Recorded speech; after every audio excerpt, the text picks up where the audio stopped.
Salut à tout un chacun de vous. Je crois que chacun se porte bien.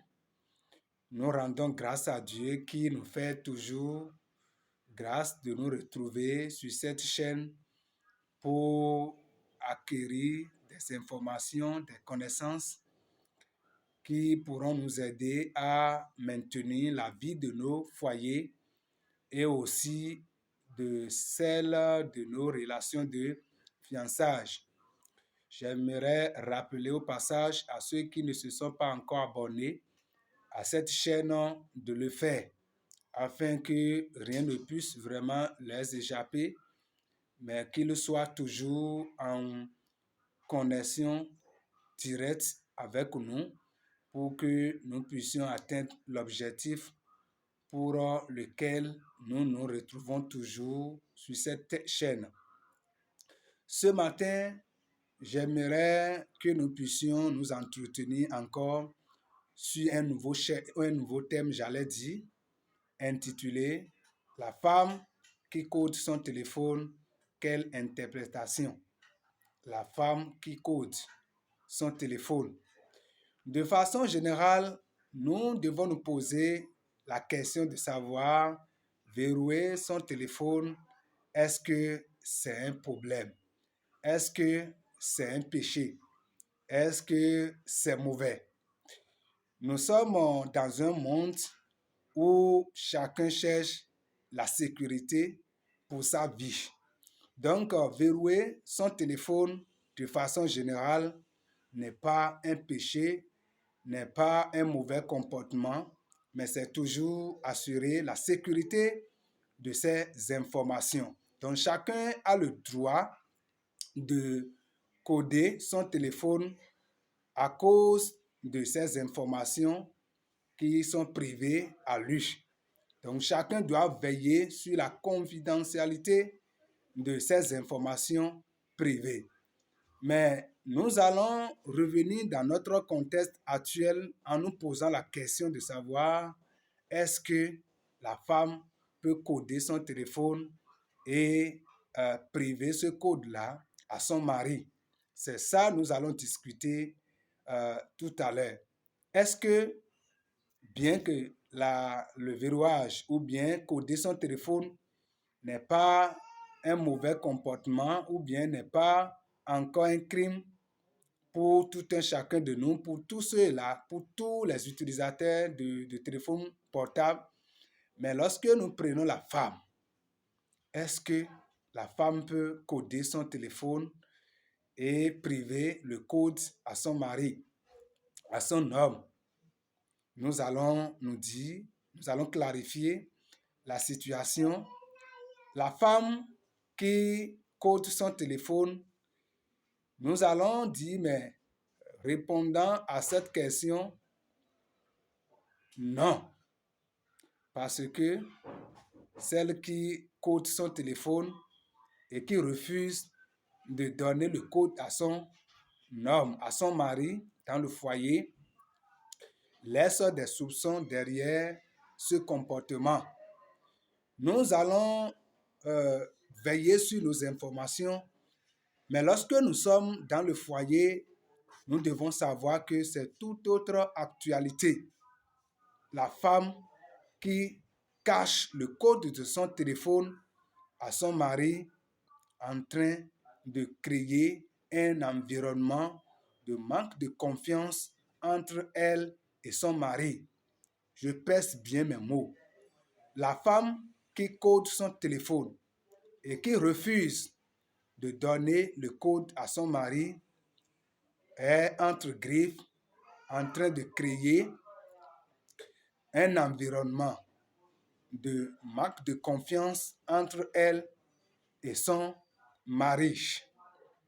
Je ne dis pas à la femme à travers cet échange de montrer les documents ou bien les secrets professionnels, tout ce qui est lié à sa profession et qui est confidentiel, de les montrer à son mari à la maison. Non, ce n'est pas ça. Mais je dis bien, en dehors de ces actes, de ces documents, Et encore que c'est des trucs de la société qui ne devraient pas en temps normal être dans son téléphone jusqu'au point où elle va chercher à cacher ou bien à verrouiller au côté ou coder son téléphone à son mari du point que, j'ai dit jusqu'au point où son mari n'aura pas accès à son téléphone. Je dis non. La femme doit être vraiment sage et veiller à ce que son téléphone ne soit pas codé et que ce code ne soit pas caché à son mari. Coder son téléphone, je crois que pour la femme, ce n'est pas encore un péché. Mais là où le problème se trouve, c'est le fait de cacher ce code à son mari. Pourquoi tu veux cacher le code à ton mari? Ça laisse beaucoup d'interrogations. La femme qui cache son code à son mari, j'ignore les raisons pour lesquelles la femme agit ainsi. Mais je te dis ce matin que c'est très dangereux.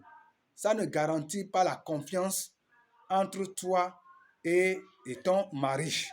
Il faut faire beaucoup attention. Beaucoup de femmes aujourd'hui donnent des raisons. Oui, j'ai codé mon téléphone parce que j'ai peur que mes informations privées ne soient divulguées. Ça, tu as raison. Je code mon portable aujourd'hui parce que je n'arrive pas et à des moments donnés, je lance des appels qui bouffent mon crédit. Je dis encore que tu as raison. J'ai codé mon téléphone parce qu'il y a des informations très pertinentes pour moi qui ne seront pas divulguées de gauche à droite. Avec toutes ces raisons, je crois que c'est normal. Mais tu ne peux pas cacher ton code à ton mari parce que en dehors de ces raisons, le mari peut avoir d'autres idées derrière ce comportement qui consiste à dire non, je ne donnerai pas le code à mon mari. Qu'est-ce que tu caches à ton mari? Qu'est-ce qui est dans ton téléphone?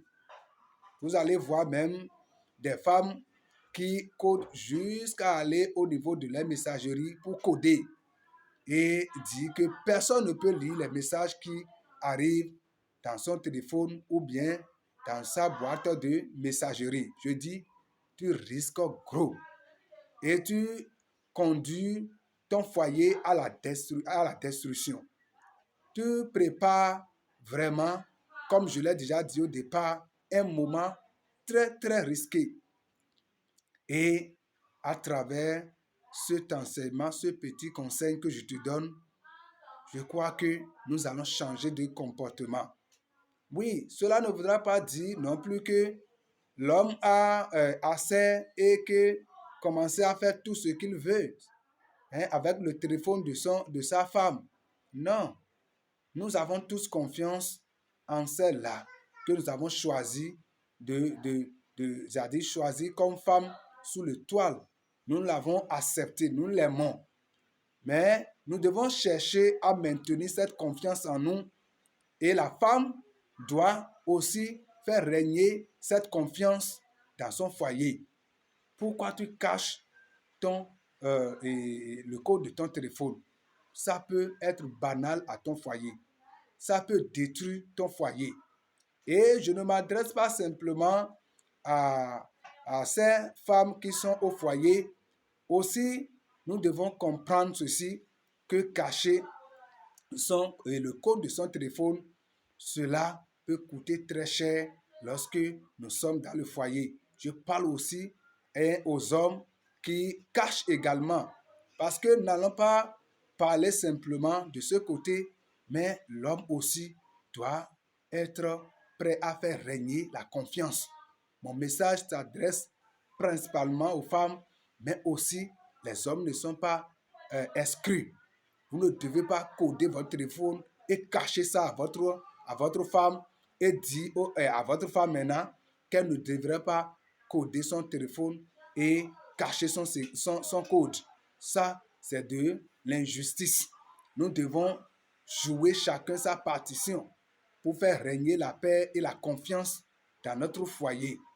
Je dis et je le répète, je ne dis pas de divulguer ces informations, de laisser tout à l'accès à tout le monde. Non, je parle bien du foyer, oui, de son mari ou de sa femme. Nous devons veiller à cela pour que cela ne soit pas une source de divorce demain pour notre foyer, une source de destruction pour notre foyer. Nous sommes là pour vous donner tout ce qui est bon pour maintenir la vie dans nos foyers, pour maintenir la vie dans nos relations. Je crois que je ne serai pas long ce matin.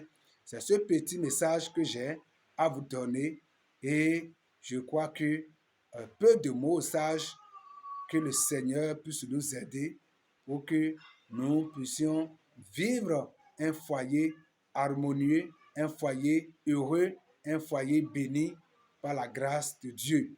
C'est ça le souhait que j'ai pour chaque foyer, pour toutes ces personnes qui me suivent, qui m'écoutent à travers cette chaîne. Merci beaucoup et je crois que ceux qui sont déjà abonnés, qui n'ont pas encore activé la cloche sonne, je vous prie d'activer cette notification.